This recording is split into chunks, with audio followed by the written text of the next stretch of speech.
me 1 minute so then I can mute myself on YouTube and then you guys don't hear me. Well, let's see if that works. All right, so good morning, everyone. Welcome to Bezerra Spiritual Healing Center in this beautiful Sunday morning. And I hope the sun is shining bright in your heart wherever you are. Here where I am, it's a little bit cloudy, but it is my duty to make sure that the sun is warming my heart. So let us all do our part, right? Before I talk about Bezerra Spiritual Healing Center, I would like to invite our sister Sonia to do our opening prayer. Sister, please. Can you hear me? Yeah. Let us all close our eyes.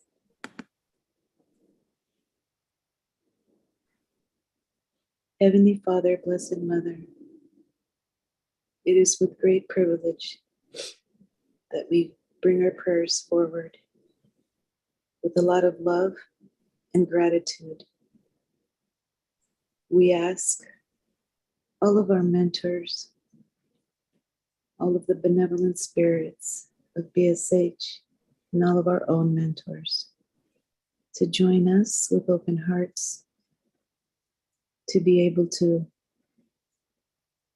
pray, learn, study, to be better human beings is our journey to come to the school of earth, to continue to learn so that we may be able to improve our lives and the lives of others with so much gratitude in our hearts.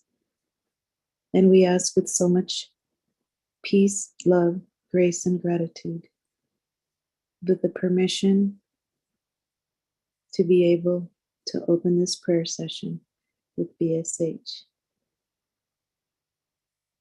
With love and gratitude, so be it. And so it is. All right, so for those who are coming here for the very first time, welcome to Bezerra Spiritual Healing Center. We are a non-denominational organization, but we are part of the United States Spiritist Federation. So all we do is we study Spiritism for us to awake our divine senses, for us to understand where we are going.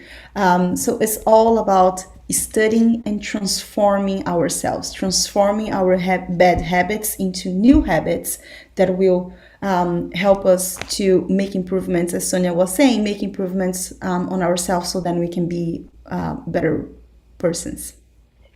And you will see that this service is split into two parts. The first part, we will have someone speaking to us, and shortly I will introduce our beloved sister. And then in the second part, we have a hands-on healing. So we'll all receive passes, and our waters will be magnetized, and our mentors will be already working with us since the beginning of the service. So please make sure that you are actively listening to the service. I always suggest that we have something for us to write down the thoughts that come to us so then we can reflect along the week. So please make sure that you also do your part while the high spirituality is doing themselves. We do have plenty of opportunities for us to be together along the week. So here on the screen, you can see our agenda. This agenda can also be found at bshcenter.org. I'm not going to go into the details of every single day, but I do want to highlight 3 specific services. One is the daily prayer. So we know how much not only all of us, but the entire planet is in need of positive vibration. So this is a great opportunity for us to get together, unite our hearts, unite our thoughts, and vibrate to the universe. This prayer takes usually 15-20 minutes, and everybody is welcome to join. It is the same link from Monday to Saturday, 6 p.m. Pacific time. And then on Sunday, we all meet here during the morning. So again, everybody's welcome to join. The other thing that I also wanted to highlight is the Fraternal Counseling. So every Wednesday from 4 p.m. to 7 p.m., we always have mediums available to talk to you. And we know that sometimes we don't even know what to discuss, but this is a moment for us to be together, for us to pray together. So if you're interested, please make sure to send us an email, a message. If you know someone from BSH and know our phone number, please feel free to text us.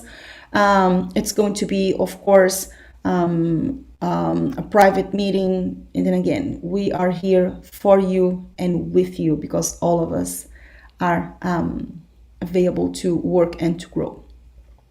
And then the other thing that I wanted to highlight is our healing services.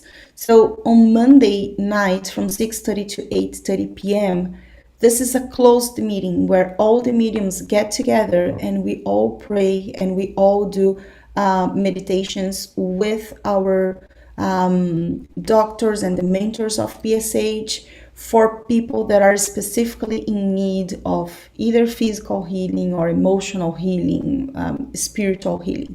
So if you have someone that you would like to invite for the session, feel free to send us the name of the person, where the person is. We will bring this person to vibrations. And of course, that we highly encourage you to let this person know so then he or she can also be in tune with this person's mentors, especially during the service. So then we make sure that it's being effective. As we know, we all co-create with God. So while the spirituality is doing their part, we should also do our part. So again, all of this is at bshcenter.org. Feel free to go to our website and find more info. And allow me to introduce you, who will be speaking to us today and is someone that is very, very dear to all of us, Adriana Aguena. For those who do not know her, she has been an active member of Brazilian spiritual healing since 2013. She has been studying spirituality since 2003 with courses in Spiritism, Spiritualism, and the teachings of Oram Mikhail Ivanov and the Universal Brotherhood. Adriana is an active member of Bezerra Spiritual Healing Center, and in her free time, she volunteers as a mentor for international students and young professionals. She is an amazing soul, has a beautiful heart, and it's always amazing to be with her. I always tell her that she is her own sun. It is due to how bright her heart is. So please make sure that you have your heart and your mind open, because today she will talk to us about I have not come to destroy the law. So help me to welcome our dear sister Adriana. Yay! Thank you, Kiki. Thank you, friends. I have missed you all, and it's a pleasure to be here and talk to you about this specific chapter. And guess what? This is not the first time that this chapter comes to me. I wonder if there is a message there. Maybe yes. So nothing is by chance. And I'll be talking to you today, hi Tony, about chapter 1. So we are starting from the beginning. So it feels like it's a happy new year because we are starting the gospel from chapter 1 forward, right? So it's a good day to start, right? You cannot change yesterday, but you can definitely start a new beginning today. What a beautiful day to do it. All right, I'm going to go ahead and share my screen with you guys. I prepared a very simple, but a presentation for you all. You can see, sister, the Oh, presentation. it's already there? Good. Yeah. All right. Well, thank you. Thank you so much. Okay, so chapter 1, the Gospel according to Spiritism, codified by Allan Kardec. If you have not had the opportunity to read the chapters, today is a good day to start. As I say, it's chapter 1. And in fact, if you don't have the book, you can download it for free. There are PDF copies online. So you have the access to the book, to the teachings of Allan Kardec. And the chapter 1 talks about, I have not come to destroy the law. What kind of law are they referring about? Is it the God's law, man's law? What kind of law? The law of the universe? Quite interesting. And this chapter will walk us through from the beginning, from the revelations, the first revelation with Moses, the second revelation with God through Jesus Christ, and then the third revelation, the Spiritism. That's where we are now, the new era, studying Spiritism and understanding all the principles, all the laws that were man-made and also God-made. Very, very interesting. All right. So I start saying there are three revelations, right? So three moments in our history that lead us to the point where we are now, to the evolution of the laws in the universe at large. So we start with the first revelation with Moses, then subsequently Christ, and then the Spiritism, the more modern version, all this philosophy of life, understand and interpreting those laws.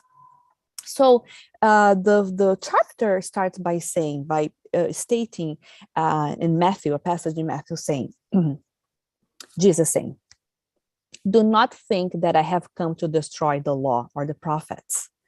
I have not come to destroy them, but to fulfill them. For I say to you in truth that heaven and earth shall not pass away before everything in the law is perfectly fulfilled." This is a very, it's a big statement here, and we're going to dissect it to understand what exactly it means by not destroying the law, but also what does that mean to fulfill them? And how did Jesus and Moses, excuse me, I'm just going to have a little bit of water here, guys.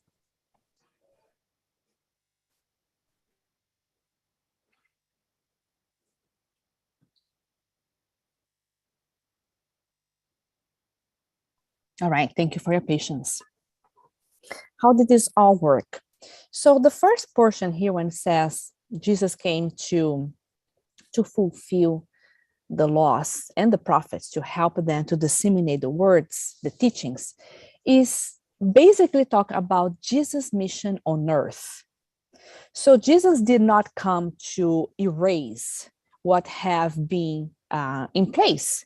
It's all contrary, because he, in his own words, it came to fulfill.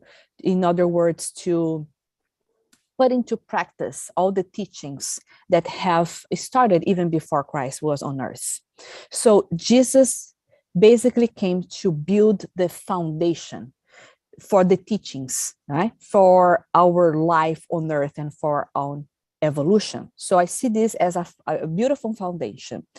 And it says that it has to be fulfilled in the sense that all the teachings must be put into practice in a way that we understand them and according to the time in our lives and according to the time in history, right? The world is changing rapidly, so we need to adapt those laws according to our reality. So there is a little flexibility there, and we're going to learn more about how it happened throughout history.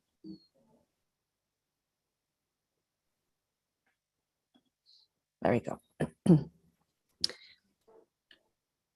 All right. So, okay, there we go. So let's start first with the first revelation. Let's talk about Moses, right? So this is about 1600 before Christ. Context in history.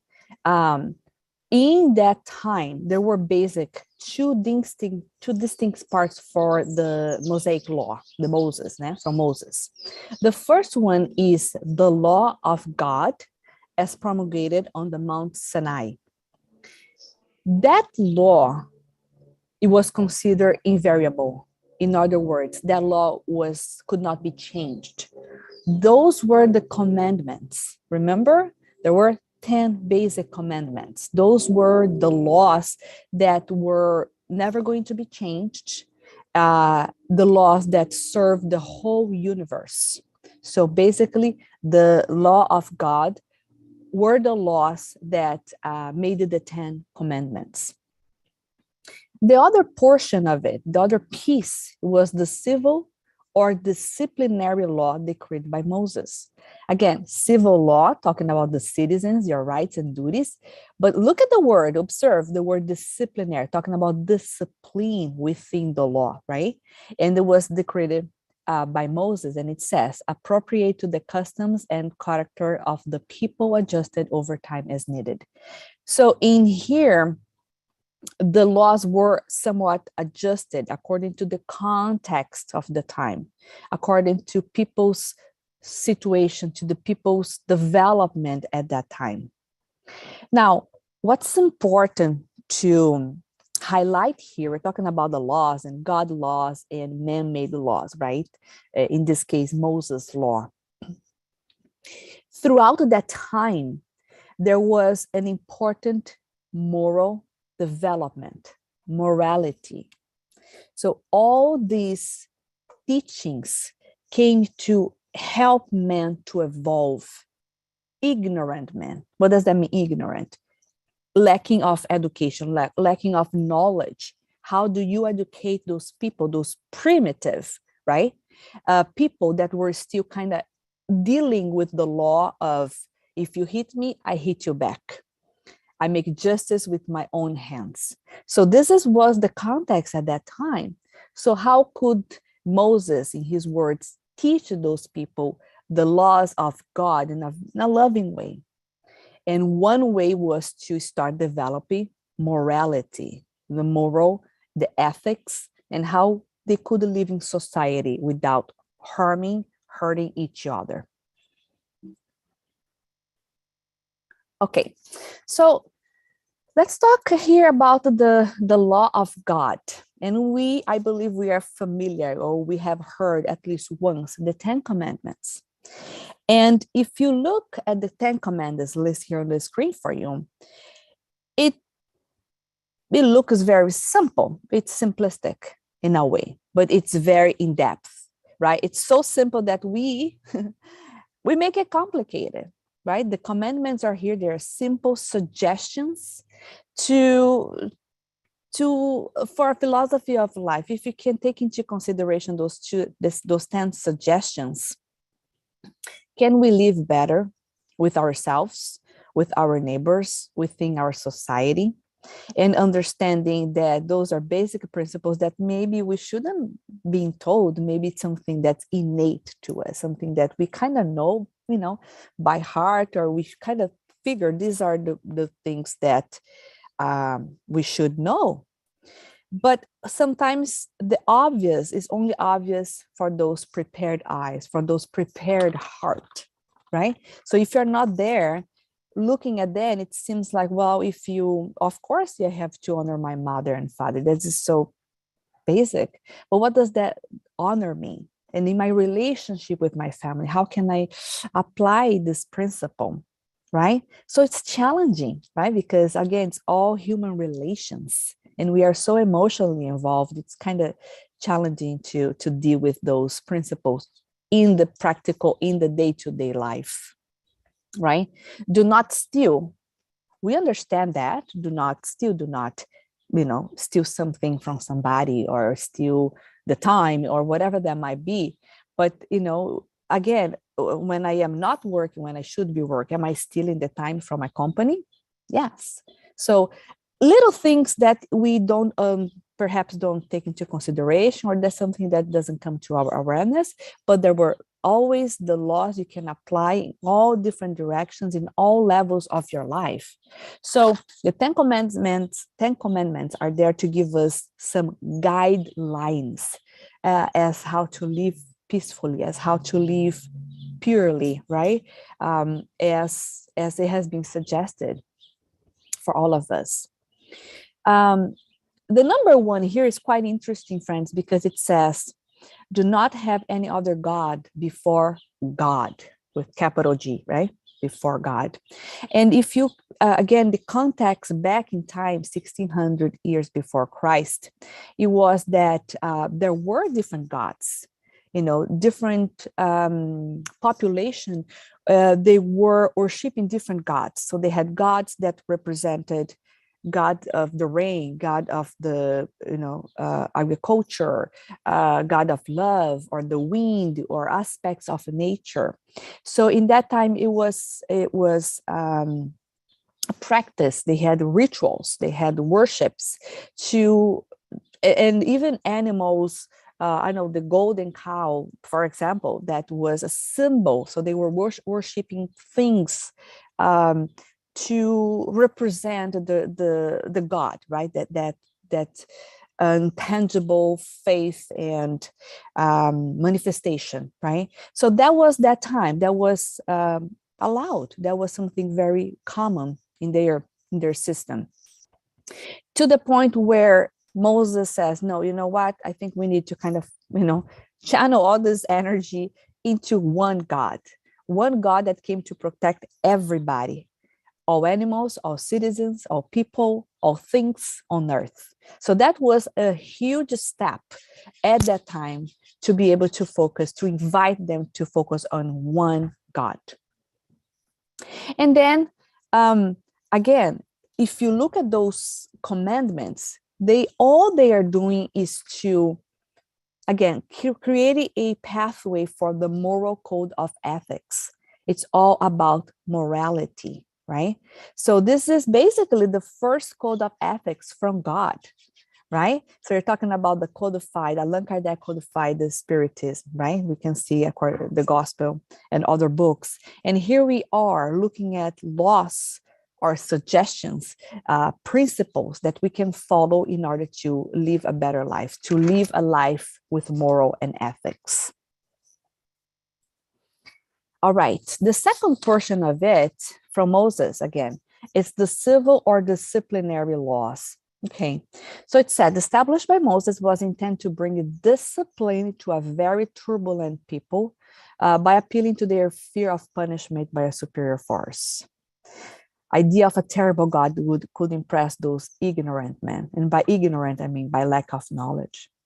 So interesting, right? The civil law of that time ideally would bring order,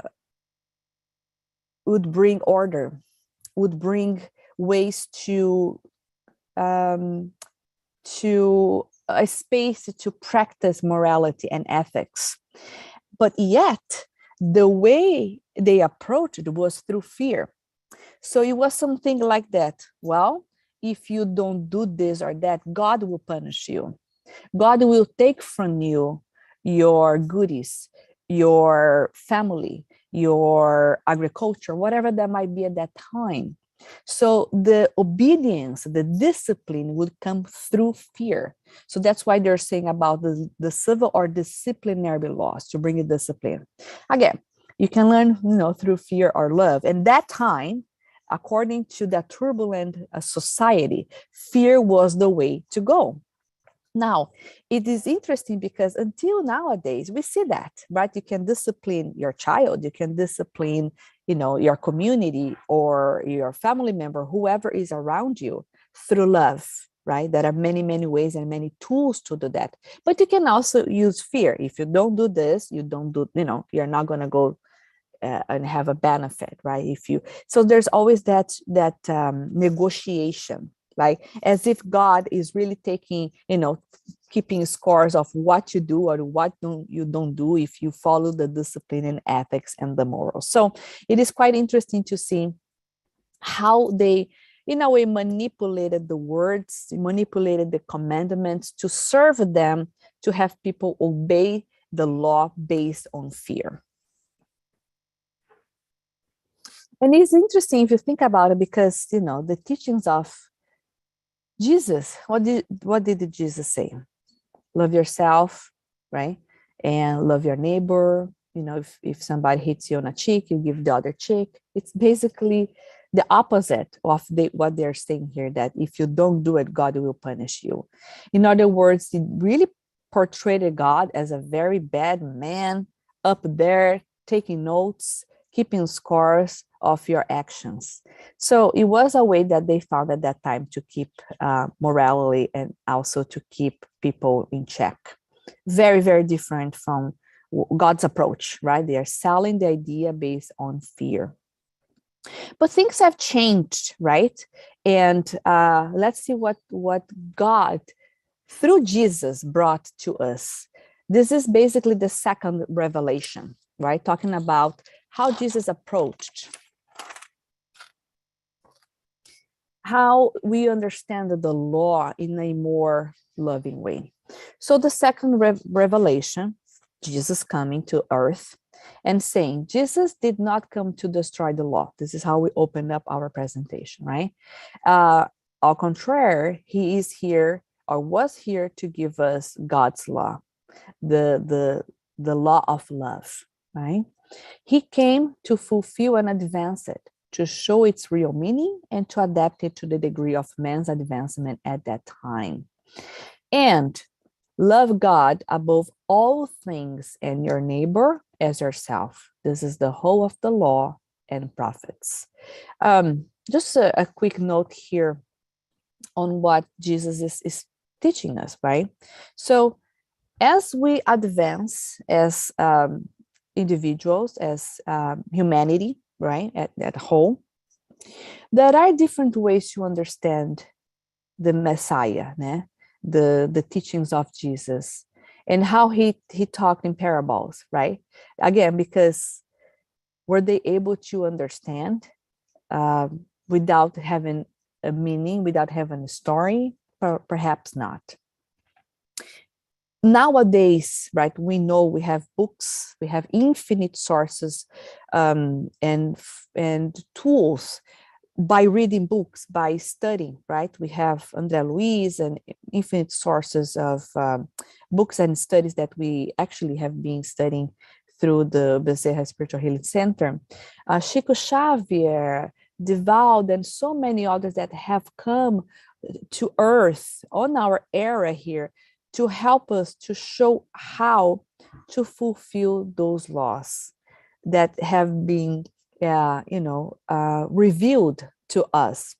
But in practice, how do you put those commandments in practice in a daily life in 2022?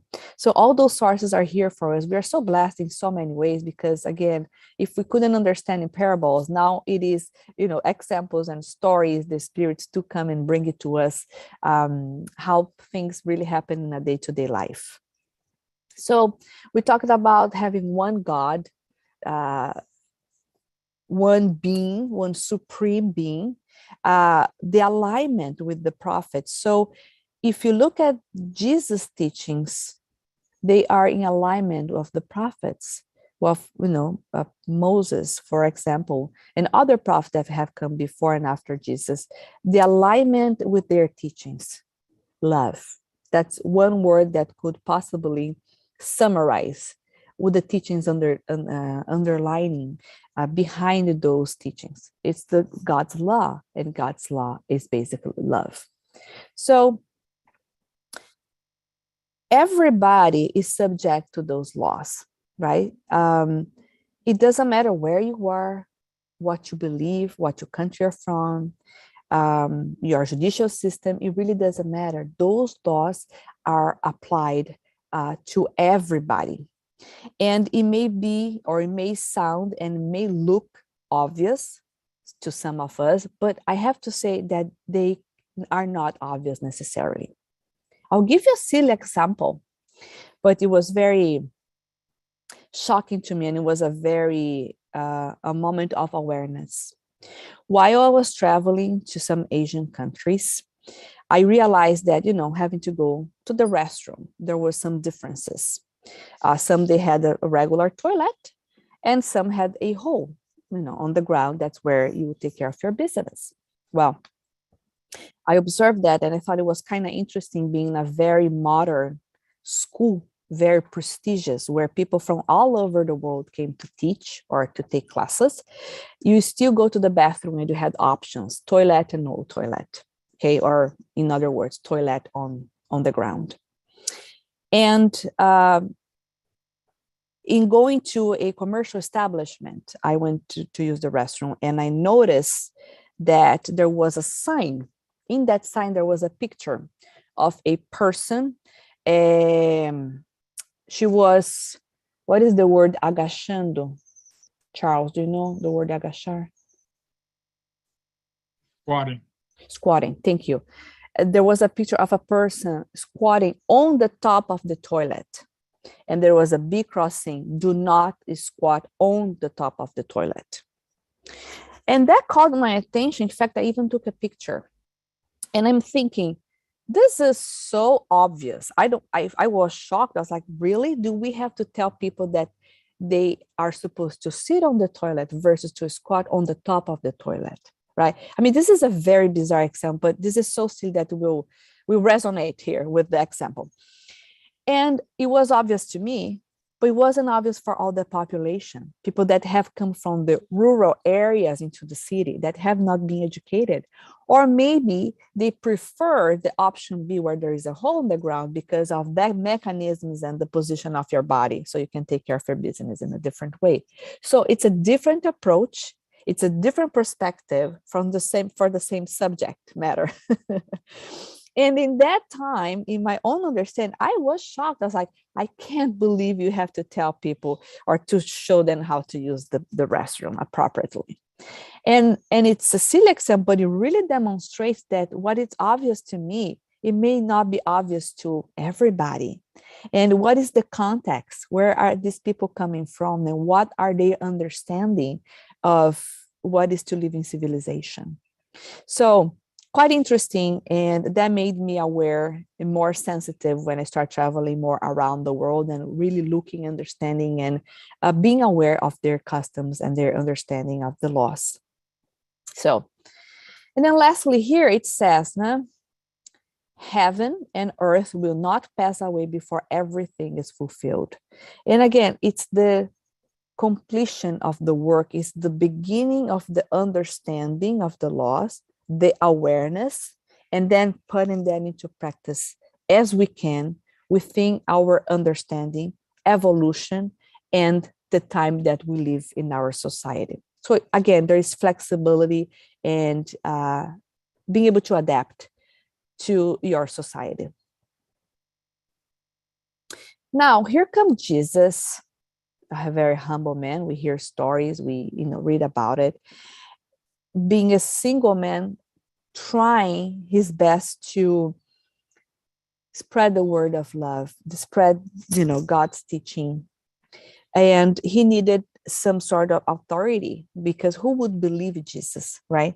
And he was on a mission, man on a mission, right? And then it says here in our gospel, Jesus was not simply a moralistic lawgiver with no authority other than his own word. His authority derived from exceptional nature, his spirit, and his divine mission. So we hear stories and we've seen different books where Jesus had this amazing energy, this loving energy that they couldn't resist, right? It kind of like changed the dynamic, changed the energy of the environment with his simply being there. His simple presence would change the energy, the dynamic, the feeling of the room, and the people would listen to him. Right now, of course, he was tested many, many times. So it wasn't an easy mission in so many levels. But again, it's that divine presence, not authoritarian. You must do this or else. It was speaking from the bottom of the heart, speaking in parables, in very simple stories, in metaphors, to give them the foundation, to open their eyes to the love that Jesus came to teach us to today. So again, it wasn't through fear, it was through love, right? It was the superior, pure spirit coming to earth to give us the message, to build us the pathway for us to go from point A to point B. In other words, Jesus already came to give us those guidelines, to build the pathway. It's up to us. We can follow that pathway. We can detour. We can take a break. And then we can maybe change our mind, and there is an opportunity to go to the right or left. And then because we do have free will, it's up to us what to do or where to do and what time in our evolution we can even follow, understand what's going on in our lives, right? So I feel that Jesus as our consoler, right? That came, that gave us the message that, this too shall pass. And everything that happens to you is for you. It's never against you. It's for your own evolution as an individual spirit, and collectively within your community, with each of us. We all have responsibilities within our community, in our family, etc. We all play roles as workers of light. So again, it's an invitation, right? When we think about the loss, myself, having the background in law, there were times there I got really frustrated with the judicial system in Brazil, in the United States, in the world, because there was a point, being so idealistic and let's change the world, that makes this better. And then you encounter so many challenges dealing with the judicial system and feeling a victim of the system and not being able to move forward because it's so bureaucratic and complicated, etc. It really was an invitation to me to understand that we collectively, we are citizens of the world. We are citizens of this planet. We are, here in this beautiful blue planet, in this country, in this state, in this community, in this county, to do our job. And remember the law of correspondence, as you can see in the Astral City, if you have read or seen the movie, like, planet Earth and other planets are a copy of what's advanced up there in other realms, where they also have the laws, right? The universal laws, the laws of cause and effect, the law of attraction, the law of rhythm, the law of, what else? The law of, let me check here my notes. Polarity. Yes. The law of vibration, the law of action and reaction. In other words, we are surrounded by laws, and this is not, this is a reflection. This is a mirror of what has been creating superior realms, right? So this is not by chance. This is helping us to evolve, because what happens when we don't have guidelines? You do what you want to do, I do what I want to do based on my feelings and my understanding, and we become a society that really doesn't function. With the laws, it's already a big mess at times, right? Imagine without them. So there are so many positive things that we have only if we know how to use them. So we have the tools, we have the intelligence, we have the resources. Are we using this? Are we channeling all this information, knowledge to the well-being of ourselves and our society? Great question. And then the third revelation, right? Just a recap. First revelation, Moses, Mount Sinai, the 10 Commandments, right? And then second revelation, Christ, the God's love, which is the law of the universe for everybody and for everyone on Earth and other planets. And then comes the Spiritism. That's us here studying Spiritism. The law of the Old Testament is personified in Moses, that the one of the New Testament is personified in Christ, and the Spiritism is the third revelation of God's law, but it's not personified in any individuals, but by the spirits. Wait a minute. There is not a person. We have Allan Kardec, thank you, who codified the Spirit's teachings, the Spirit's teachings. Again, it was that communication he was able to study. This is all science-based, right? And he was able to codify the books here for us to read and understand the teachings from the spirits, right? And then the Spiritism teachings are in alignment with Jesus' teachings.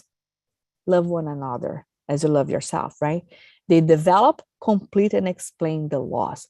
Again, it's a complete full circle right here. It started with the Moses and 10 Commandments and Jesus coming and showing the love. And then here the Spiritism is explaining and getting the direct from the phone, direct from the source, those stories, those testimonies, those explanations of those phenomena, right, here to us, so we can understand better how to study, how to evolve, and how to understand the phenomena, right? So we are very, very, very blessed in that sense that we have access to the Spirit's teachings and be able to discuss, and that's what we are doing here today and always, to open up our awareness, to open up, broaden our horizons as far as the teachings go and how we can apply to make our lives better. And then I really like this slide here because it's, the alliance, not the fight, not the affliction, but the alliance between science and religion. Of course, nowadays, compared to when this was codified, this relationship has been so much more, it's being stronger, it's being working in alignment, science and religion, to explain life on earth, to explain the phenomena, what we see and we study. And I love the fact that science and religion are the two levers of human intelligence. One reveals the laws of material world and the other the laws of the moral world. So material and morals, again, working together. We have now reached a phase upon this planet when the teachings of Christ must be completed and the intentional veil casted over some teachings must be lifted. So we are talking about Christ, not talking about the laws of the moral world, and also science coming to prove, right, the material world, what is tangible, what we can touch, feel, see, smell, and all that with all the senses that we have. And they are now working together. And again, Albert Einstein really summarized beautifully this alliance between science and religion by saying, science without religion is lame, and religion without science is blind. In other words, please question, research. If you don't have to believe everything that you hear, but do your work in a sense of look for information. There's it's out there for you to see. You don't have to blindly believe in anybody or anything.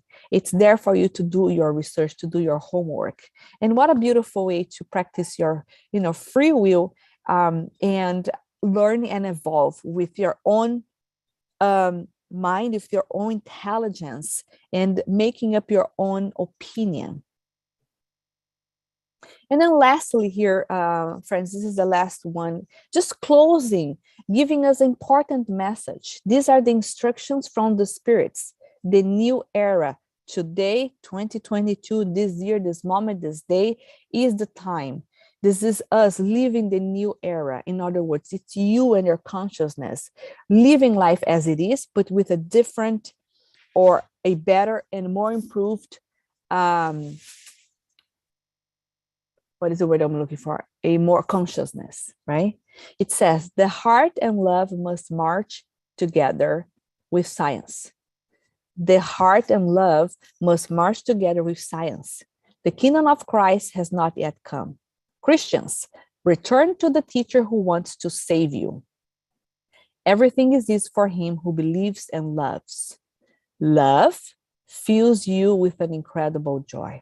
These are the words from Christ. We are together in this, my friends, and we are studying to evolve. And we have so many tools for us to discuss, for us to brainstorm, and most important, for us to put into practice. It's all start with us. It's all up to us. We have a very strong, beautiful foundation and pathway that Jesus has led for us to use as we wish, to use as we understand. And as a community, as Bezerra Spiritual Healing Workers of Light, here we are studying together to evolve as a community and as individuals. Thank you so much for your attention, for your time, and for learning with me the laws of the universe, God's law, and the moral and ethics that we hopefully are inspired to follow. Thank you so much. Thank you, dear sister. Thank you so much. you know that when you started, that you said this is the new era. You started with that, saying this is the beginning of everything. And when I think about our evolution and all the timelines that you brought to us, I like to think that when Moses came, as you mentioned, he was teaching us discipline, right? We didn't have, to your point, our moral was still not clear enough to understand what is basic and what is not. So we kind of had to have those disciplines to not to kill each other, to not like to kind of put some discipline and some level of organization to our life. Then came Jesus and said, you do all of this with love. It's not doing that out of the sudden. You do that with love. And then Spiritism comes and say, you keep that organization loving, but also transforming yourself.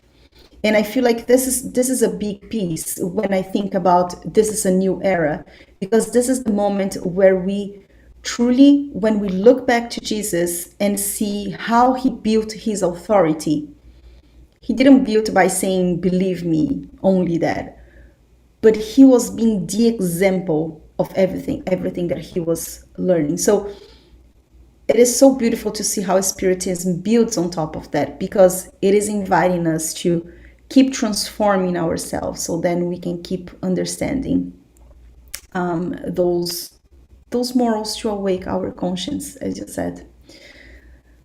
Thank you. Thank you, thank you, thank you. Does anyone have any questions or any comments to our sister? The lesson was simple, but yet it's still always powerful, because when Moses, well, I'm thinking about when Moses went up there to the to get the template for us. It was, when you mentioned that at that era, it was appropriate for them. And I want to say, as we evolve, it's hard sometimes for us to leave what we've learned at old, like when we were 10 or 5 years old. And I went to a bookstore the other day, and this man had a whole roll of new Bibles. They were all being translated for present time. I said, are you kidding me? He said, no, they're always being rewritten, new edition, new edition. For the younger people who are coming in that don't want to hear it the way we heard it. You're going to die and go to hell, you're going to burn, so they're changing the dialogue for these guys to hear it possibly the way we hear it from the Spirit time. I didn't read the books, but, I just find that's interesting that this happens.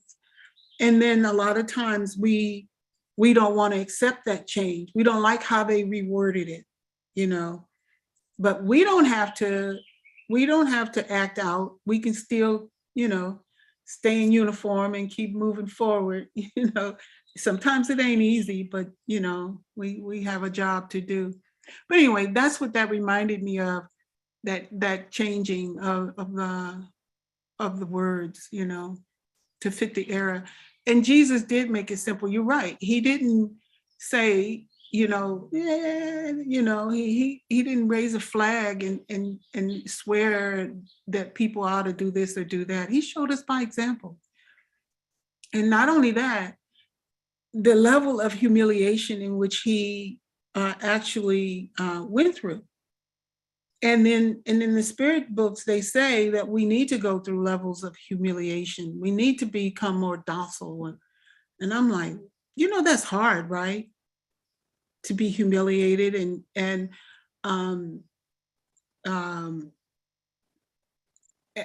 tell people about it. I don't know if you're supposed to tell people or you just sit at home with your humiliation. I don't know how that works, but either way, thanks, Adriana. I'd have gone different rails and up and down.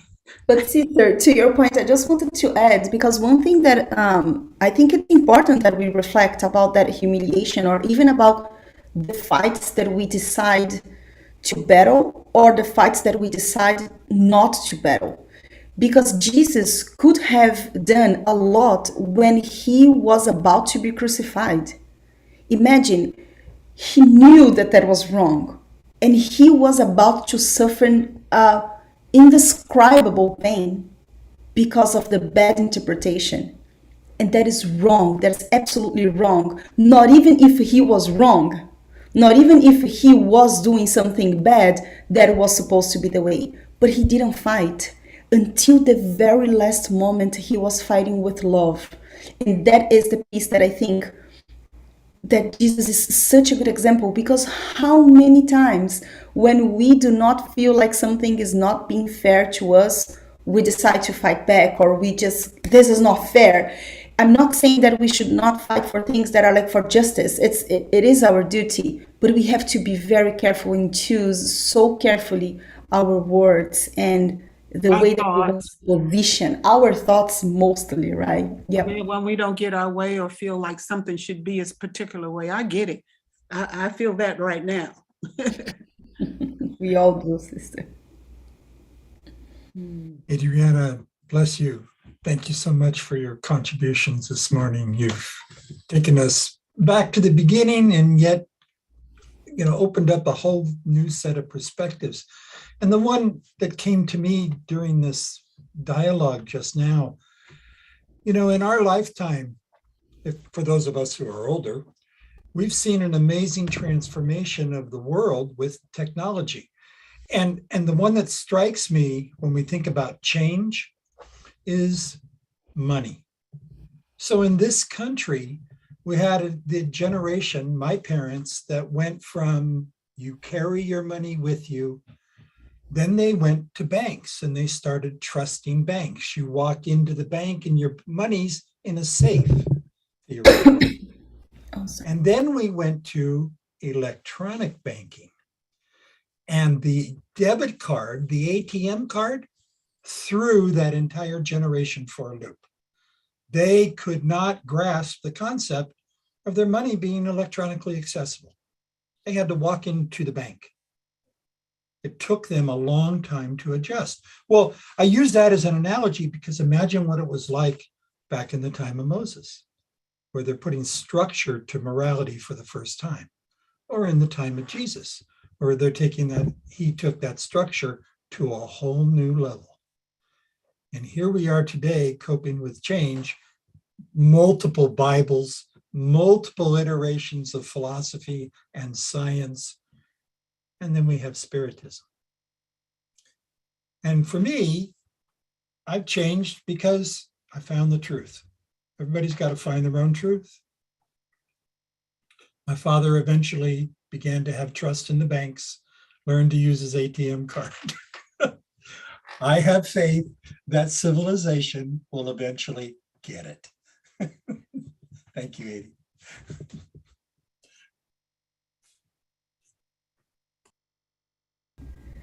Yes, and friend, to your point, this is, as Adriana was saying, this is the law of progress. And it's up to us to decide how to use the tools. And we have to know that with knowledge comes a lot of responsibility, because the more aware we are, the more responsible we are for everything that we do and that we do not do. So, as Dave says, it's fuel for thought. All right, so do we have any more comments, any more questions to our sister? Adriana. Hi, Dave. Hi. What I really like is how neatly and concisely you provide an overview that would give me more patience and insight to talk to a person who is very adamant about a version of the Bible and that's all there is. That's it. Just to take what Mark just said about trust the bank and trust your ATM and all the things that evolve, but have the patience to realize this person's clinging to something that's important to them and to encourage them to move forward. that's nice, because sometimes I'll run across a situation and go, oh no, I better shut my mouth, or this will not bring me good energy, as they put it. It's nice. Thank you. Thank you, Dave. All right, everyone. So thank you so much, sister. God bless you. Thank you for bringing your love, to sharing with us your interpretation, and for being an instrument of God to enlighten us with your thoughts. So God bless you very much. All right. So we will take, let's see, what time is it? What time is it? What time is it? Let's take 2 minutes break. Grab your water. Make sure that you send us the names of those who you wish to bring for vibration, and we will start our second part in 2 minutes. Thank you so much.